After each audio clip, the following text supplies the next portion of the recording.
नूतन वर्ष महाराष्ट्राच्या समृद्धीचे विकासाचे नवपर्व आणणारे ठरेल असा विश्वास व्यक्त करून मुख्यमंत्री देवेंद्र फडणवीस राज्यातील नागरिकांना नववर्ष प्रारंभाच्या शुभेच्छा त्यांनी दिलेल्या आहेत। संपूर्ण देशभरामध्ये राज्यभरामध्ये नववर्षाचा उत्साह पाहायला मिळतोय। सरत्या वर्षाला निरोप दिल्यानंतर या ठिकाणी जल्लोषात नववर्षाचं स्वागत करण्यात आलंय। तर मुख्यमंत्री देवेंद्र फडणवीस यांनी सुद्धा नागरिकांना नववर्ष प्रारंभाच्या शुभेच्छा दिलेल्या आहेत।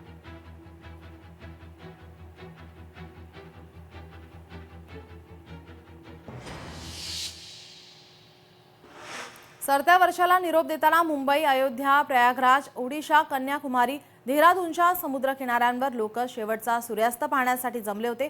सूर्यास्ताचा हा सुंदर अनुभव घेत लोकांनी सरत्या वर्षाला निरोप दिलेला आहे। आपण हे दृश्य पाहतोय। मुंबई, अयोध्या, प्रयागराज, ओडिशा, कन्याकुमारी, देहरादून या ठिकाणी समुद्र किनाऱ्यावर लोक शेवटचा सूर्यास्त पाहण्यासाठी त्यांनी गर्दी केली होती। सरत्या वर्षाला निरोप देण्यात आलेला आहे। नववर्षाचं स्वागत सुद्धा या ठिकाणी करण्यात आलेलं आहे।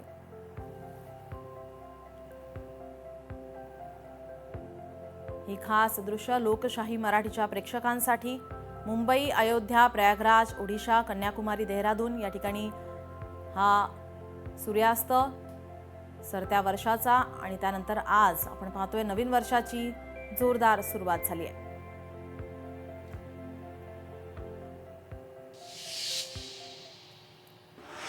ठाण्यात उपमुख्यमंत्री एकनाथ शिंदे यांनी रक्तदान केलेलं आहे। रक्तदान करून नववर्षाचं त्यांनी स्वागत केलं आहे। नवीन वर्ष सर्वांना सुखाचं समृद्धीचं जावो अशा शुभेच्छा त्यांनी यावेळी दिलेल्या आहेत। सर्वांना आधी नवीन वर्षाच्या खूप खूप शुभेच्छा आणि आरोग्यदायी जावं असं मनापासून सगळ्यांना खूप खूप शुभेच्छा देतो। आणि आज 31 डिसेंबर आणि नवीन वर्षाची सुरुवात या ठाण्यामध्ये रक्तदान शिबिराने धर्मवीर आनंद दिघे साहेबांनी सुरू केली।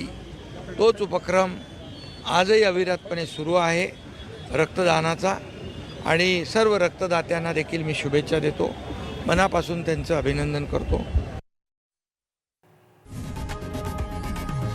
लोकशाही मराठी ऐका, पहा, जागरूक रहा।